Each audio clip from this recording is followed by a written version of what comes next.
Olá, estamos aqui mais uma vez com o Filosofia em Foco, um podcast descontraído que leva a você questões da filosofia de forma mais descontraída, como eu falei. E hoje, claro, a gente, antes de entrar no tema, né, que vamos discorrer aqui, vocês sabem, quem sempre discorre, eu trabalho mais nas perguntas, é o mestre em filosofia, Marcos Nascimento. É isso, sejam todos bem-vindos mais uma vez a mais um podcast do Filosofia em Foco. E pedir aquela ajuda de sempre, né? Nunca é demais, né? Se puderem se inscrever, compartilhar e ativar o sininho para as notificações, a gente agradece, né? E também dizer que se você não viu algum dos episódios anteriores, só ir lá na plataforma do YouTube e localizar o tema que lhe interessa e pode assistir a qualquer hora, porque ele fica gravado lá, tá certo? E por falar em YouTube, é a maior plataforma de compartilhamento de vídeo, hein, gente? Vai lá. Olha, hoje vamos tratar de um tema que às vezes as pessoas confundem um pouco, né? E Marcos vai desmistificar isso. Com lazer, repouso, trabalho, ou seja, estamos falando do tema ócio, mas, claro, na perspectiva do filósofo estoico Sêneca. Então, vamos abordar a sua importância para o ser humano e para a humanidade. E, como eu disse, quem discorre sobre o tema, que é o ócio, é Marcos, que já inicia com as suas considerações iniciais, até redundante, mas é isso mesmo. Ele começa com as considerações iniciais e antes de você fazer isso, eu já queria saber, para quem não conhece, quem é esse cidadão Sêneca? Isso, Sêneca, né, é um filósofo estoico, né, que pertence à terceira fase do estoicismo, ou Estoa Nova, ou ainda estoicismo romano imperial, né? Ele compõe a tríade de ouro, como a gente diz, né? Que é formada por ele, por Epiteto e por Marco Aurélio, né? Então, ele traz um tema muito interessante, dentre vários, mas assim, esse que a gente vai trazer hoje, é um tema sobre o ócio, né? E há sempre uma questão de entendimento sobre o ócio. E o que me motivou a trazer esse tema foi exatamente uma discussão que eu ouvi entre duas pessoas sobre uma das pessoas fazendo confusão de que o ócio era coisa de gente preguiçosa, né? Sim, ou seja, sim. Me parece uma ignorância muito grande quando alguém diz uma isso. Uma visão, né? Distorcida, Totalmente. Totalmente. Mas muita gente pensa assim. Entendeu? Então, porque, na verdade, você tem, né, o trabalho, né, que é onde você realiza as tarefas, né, produtivas, produção de bens, de serviços, enfim. E todas as outras formas que você tem para a realização do trabalho. Mas ninguém consegue trabalhar 24 horas. Você tem que trabalhar e tem que ter o descanso, porque o ser humano não aguenta. Esse cidadão não parou para refletir um pouco sobre isso, né?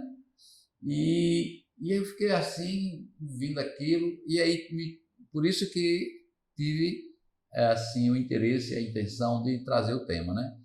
Então, assim, na verdade, a gente primeiro talvez precise fazer uma distinção entre o que é o ócio, o que é o ócio criativo ou o ócio produtivo, o que é o descanso, o que é o lazer e o que é o trabalho. Sim, talvez sim. Se a gente conseguir, até mesmo antes de adentrar no texto mesmo de Sêneca, a gente conseguir já, digamos assim, fazer essa distinção, né, entre esses termos, já terá valido o nosso podcast, né? Já clarei um pouco, né? Deixa o pessoal de casa... Pelo menos se essa pessoa tiver a sorte de assistir, né? Vai saber definir cada coisa, distinguir.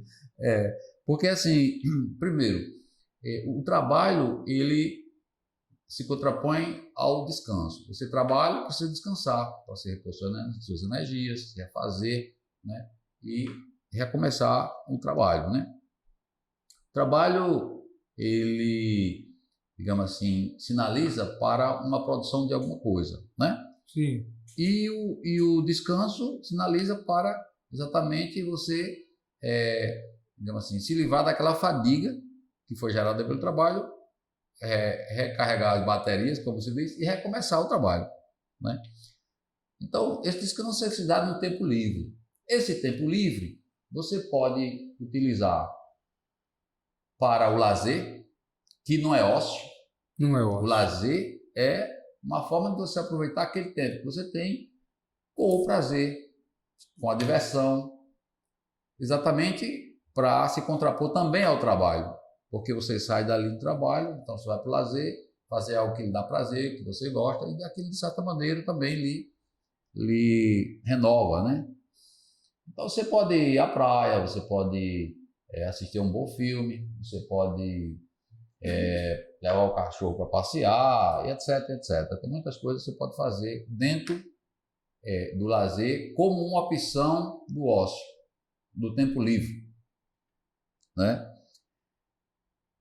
O ócio que a gente transforma no ócio criativo é aquele ócio que você vai, digamos assim, envolver um processo de reflexão, de contemplação, de análise, vai envolver o pensamento sobre alguma coisa, né, que você está pensando. Aquele tempo que você está utilizando ali, você está utilizando, que a gente chama do ócio criativo ou do ócio produtivo, né? Não é um tempo perdido, pelo contrário, é ali onde se consegue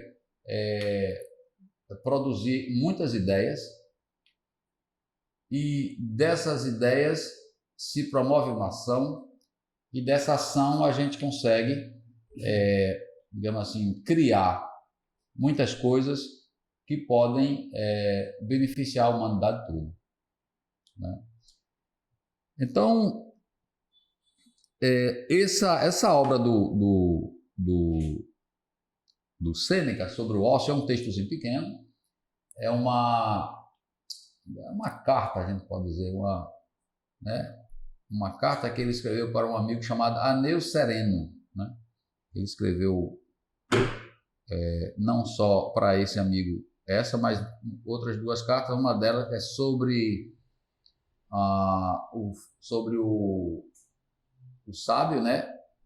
Isso, e a outra que é sobre a outra me parece que é sobre o sábio e sobre a tranquilidade da alma. Esses dois textos, ele juntamente com o sobre o ócio, ele direciona ou endereça para esse amigo, né, que é o Aneu Sereno. E nessa proposta, ele nos ajuda, né, a entender o que é o ócio, né? Nos ajuda a entender que, se bem aproveitado, ele tem um significado muito grande para a vida das pessoas, para a vida do homem, né? E que é necessário que o homem tenha esse ócio, né? Esse ócio. Quando ele diz esse ócio, ele está se referindo ao ócio criativo, né? Que depois, 2000 anos depois, o Domenico de Masi, o italiano, um sociólogo italiano, inclusive, ele escreve uma obra, né, cujo título é exatamente o ócio criativo, né? E nessa obra, o ócio criativo, ele faz um levantamento do trabalho, né, durante todas as fases, as etapas do desenvolvimento da sociedade, desde a era da agricultura, a pré-industrial, a industrial e depois a pós-industrial, né? Então ele faz um levantamento disso e tenta exatamente inserir o ócio, né, como uma possibilidade de se contrapor ao trabalho e também como uma possibilidade de resolver ou ajudar a resolver alguns problemas que são gerados por essa sociedade contemporânea, né? Nessa obra, mais ou menos, ele trata dessas questões. E então, na Grécia Antiga, o ócio era uma coisa, o tempo livre, melhor dizendo, né? Era uma coisa muito valorizada. Hoje, você, por conta desse capitalismo que a gente tem, onde você tem que trabalhar para ter, né? Tudo pelo ter. Então, assim, o tempo livre, ele é visto, digamos assim, como um pecado, né? Mas na Grécia Antiga, pelo contrário, ele era visto como algo bom e, sobretudo, o homem que tinha mais tempo livre era superior àquele que não tinha. Porque, se você para analisar, a gente vai perceber que quem faz o trabalho, geralmente faz um trabalho de algo que foi pensado, né? Tem quem pensa as coisas e tem quem faz o trabalho pensado. Mas só que quem executa, né? Não se deixa transparecer isso. Quem defende essa ideia de que não pode ter o ócio, não deixa transparecer isso para quem faz o trabalho sem o ócio, entendeu? Entendi. Mas o trabalho ele é feito porque foi pensado antes por alguém que teve o ócio para pensar, né? Então, o ócio ele é importantíssimo para a nossa vida. E, inclusive, a filosofia, eu diria que sem o ócio ela não existiria. Não existiria. Assim como não existiria, por exemplo, os artistas, assim como também não existiria, por exemplo, os cientistas, porque essas criações, né, essa criatividade que alimentam o trabalho do filósofo, o trabalho do cientista, o trabalho do artista, é uma criatividade que só pode acontecer, né, dentro de um ócio, dentro de um tempo livre e de um ócio que deliberadamente você acata, você acolhe.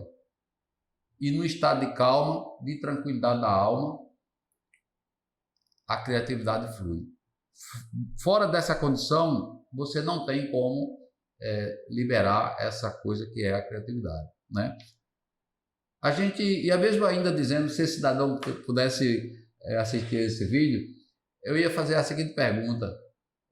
Imagine se, por exemplo, o Thomas Edison não tivesse aderido naturalmente ao ócio. Não teríamos a lâmpada elétrica. Não teríamos. Estaríamos ainda hoje com a iluminação de candeeiro, não é? Verdade. Imagina ainda se, por exemplo, na esfera artística, por exemplo, o Leonardo da Vinci não tivesse se utilizado do ócio para pintar a Mona Lisa, né? Com aquela riqueza de detalhes que tem essa obra, né? E ainda na filosofia, se tem um exemplo de um cientista, de um artista, e agora na filosofia. A gente pode também imaginar que sem o ócio criativo, o escocês David Hume não teria escrito aquela obra que é fantástica e que até hoje contribui para o nosso conhecimento, que é o Tratado da Natureza Humana. Então, a gente fica imaginando assim, então, meio calma, né? É necessário que haja o trabalho, é necessário que haja o ócio, sobretudo o ócio criativo, né? E você nunca vai exatamente fazer algumas observações, porque a gente sabe que os estoicos eles são extremamente, digamos assim, suas ideias são extremamente vinculadas à natureza, né? E ele diz que o homem está inserido na natureza, faz parte da natureza. E a natureza, ela, digamos assim, produziu, né, tudo isso, esse conjunto de coisas que estão aí, coisas que estão na terra, coisas que estão no ar ou acima, coisas que estão no mar, na água, né? E são coisas distintas, e são coisas variadas, e são coisas de todo tipo. Então, acreditava ele no texto que quando a natureza colocou o homem no centro dela, foi exatamente para que ele pudesse exercer esse papel de contemplar a natureza. E essa contemplação da natureza, ela tem um propósito, ela não é gratuita. E pode ser gratuita também, porque a contemplação da natureza ela só pode se dar através do ócio. Mas você pode contemplar a natureza pelo prazer de contemplar. Por exemplo, você pode ir ao mar, sem nenhuma intencionalidade, fica lá, senta e fica observando o mar. Apenas isso, observa. Né? Apreende toda aquela visão que é dada pelo sentido, né, da visão. Escuta o som do mar, né, das ondas, o cheiro da né, maresia. Da maresia. Né? E aí você está ali, né, contemplando, mas terminou de contemplar, você vai para casa. Mas aqui, de uma certa forma, lhe faz bem, mas ela não trouxe, não agregou nenhuma, digamos assim, característica produtiva do ponto de vista do conhecimento ou da formação das ideias. Entendi. Mas também pode-se contemplar esse mesmo ambiente da natureza com uma certa intencionalidade. Aí você vai, né, para lá e já começa a observar porque as ondas são de determinada maneira, como elas se comportam, né, se a maré está alta, se a maré está baixa e por que está. E aí você começa já a fazer essa contemplação com essa intencionalidade de elaborar algumas ideias e dali poder, o termo que ele usa é saindo do que é o óbvio, ou seja, o que é simplesmente dado pela visão e em direção ao que é obscuro. Ou seja, aquilo que a visão não consegue capturar, mas que se você olha atentamente, a reflexão vai te dar essa possibilidade de desvendar o mistério que está ali, da coisa da natureza. E assim ela vai descobrindo, né, ou revelando as coisas que a natureza tem através desse ato da contemplação, que é dada pelo tempo livre, que uma vez escolhido o que fazer no tempo livre, com essa liberdade que se tem, você opta pelo ócio, o ócio criativo. E aí as ideias podem fluir. Certo? Okay. Quer fazer uma observação? Eu lembrei agora quando você falou que o pessoal tem esse pensamento errôneo, né? Eu vi uma vez uma reportagem de uma fábrica e estava, vamos dizer assim, num período não muito, assim, a demanda não estava muito grande. Então, vamos dizer, ele tinha 10 máquinas. Aí o repórter, olha, ele disse, eu tenho hoje 10 máquinas, mas estou trabalhando apenas com 8 e 2 estão ociosas no momento. Sim. Quando chega, quer dizer, aquelas 2 máquinas estão ociosas, mas não estão imprestáveis. Quando a demanda aumenta, ele aciona também aquelas outras máquinas. Sim. Ela fica ociosa apenas num período do ano que a demanda cai um pouco, como a gráfica, por exemplo. Certo. Né, Marcos? Era essa observação que eu queria fazer, que nem toda vez quando se fala em ócio, as pessoas começam a se afastar da ideia errada, achar que é a pessoa que não quer fazer nada. Que... Muito bem, pelo contrário. Às vezes, ele diz mais assim que quando você se debruça sobre o ócio criativo dessa perspectiva, você vai produzir algo que é para toda a humanidade. E a prova disto são esses 3 exemplos que eu citei. Claro, claro. O exemplo do Thomas Edison, claro. A lâmpada elétrica, ela está no mundo inteiro. O exemplo do David Hume, de David Hume, né, o Tratado da Natureza Humana, está disponível para o mundo inteiro que quiser ler, estudar e dali tirar outras ideias e tudo mais. Igualmente, a obra de Leonardo da Vinci também está aí para ser apreciada. Então, a gente vê que essas obras que foram produzidas pelo ócio, né, pelo ócio criativo, elas são obras que foram, digamos assim, para o benefício da humanidade inteira. Né? Isso.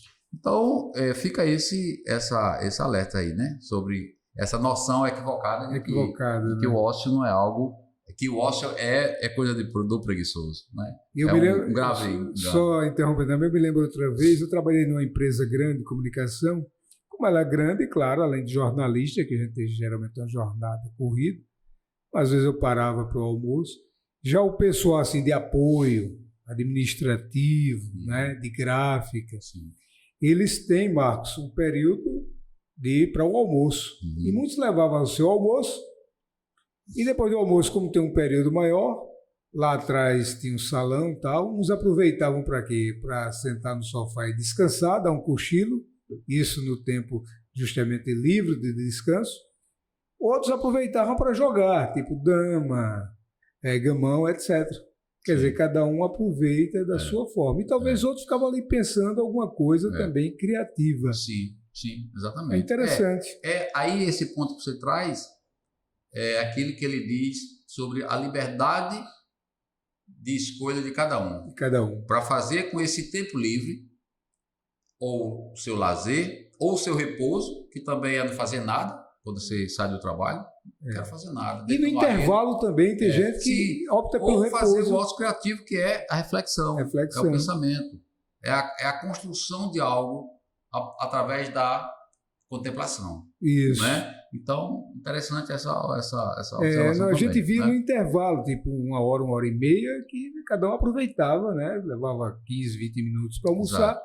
E tinha gente que gostava de brincar num jogo, né? Sim. Aproveitava até da hora de voltar pro batente, como a gente diz, no popular, né? E outros não, outros descansavam, pegavam uma poltrona daquela, cada um o que você fazer falou suas aí, escolhas. Suas escolhas. E ele diz uma questão também, ele traz uma questão também sobre a importância do ócio, desse ócio criativo, né, para a reflexão das atitudes, das ações que a gente toma, né? Ele diz que quando o ser que geralmente medita, né, sobre essas questões, ele consegue minimizar os erros, consegue corrigir os erros e consegue, digamos assim, ter decisões mais acertadas, porque ele não faz a coisa de acordo com a opinião do outro, com o que ele escuta, né? Ele vai fazer de acordo com aquilo que ele reflete, que ele pensa. Então, ele apresenta também o ócio criativo nessa perspectiva de que você possa pensar o seu fazer, pensar a sua prática, pensar o caminho que você toma, ou que deve tomar. Entendi. Né? E com isso, você, digamos assim, minimiza as possibilidades de equívoco, de erro, né? E ainda, para já ir finalizando, ele diz que a importância do ócio criativo é tão grande na vida do ser humano, porque ele tem a capacidade de afetar a vida das pessoas. E esse é o objetivo. Quanto maior o número de pessoas que for afetada por essa capacidade, melhor. Tem uma palavra em voga que é impactar, né?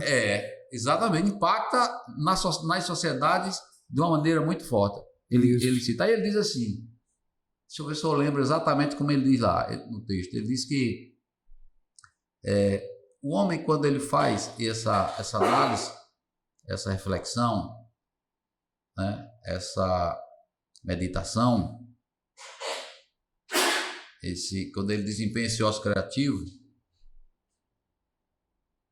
ele faz com um propósito, que é este que eu acabei de dizer, ou seja, que é o propósito de atingir o maior número de pessoas fazendo uma coisa boa. Então, se ele não puder atingir esse grande número de pessoas, que ele tente atingir um pouco dessas pessoas. Se ele não conseguir atingir um pouco dessas pessoas, pelo menos que atinja os seus vizinhos. Entendi. E se finalmente ele não conseguir atender os vizinhos, pelo menos que ele contemple a si mesmo com essas reflexões. Então, e isso porque fazer esse bem de contemplar, porque da contemplação, nesse sentido que ele traz, só pode sair coisa boa, seria o bem da própria humanidade. E o objetivo é produzir coisas que a humanidade seja beneficiada de uma forma global, como foi o caso desses três do cientista, do artista Claro. e do filósofo que eu citei, que produziram obras que estão à disposição da humanidade ad infinito. Como você citou, né, só para lembrar mais uma vez, o Edison, né? Imagina o impacto da luz elétrica, né, no mundo, né? Então é isso, Marco. Acho que a gente está chegando já ao final do programa desse podcast e você fique à vontade para as considerações finais, né? Hoje, repetindo, a gente trouxe o tema o ócio sob a perspectiva do filósofo Sêneca. É isso. A gente percebe que a mensagem que ele nos deixa, né, que ele nos traz, é uma mensagem de que a gente possa refletir um pouco sobre que a vida não é só o trabalho. No trabalho, nessa concepção tradicional que a gente tem. Porque o ócio criativo também, de certa maneira, é um tipo de trabalho.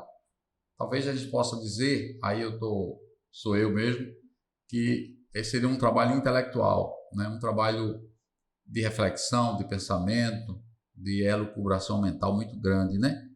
Mas que o resultado disto é o próprio bem da humanidade, certo? Então, com isso, a gente encerra esse podcast e a gente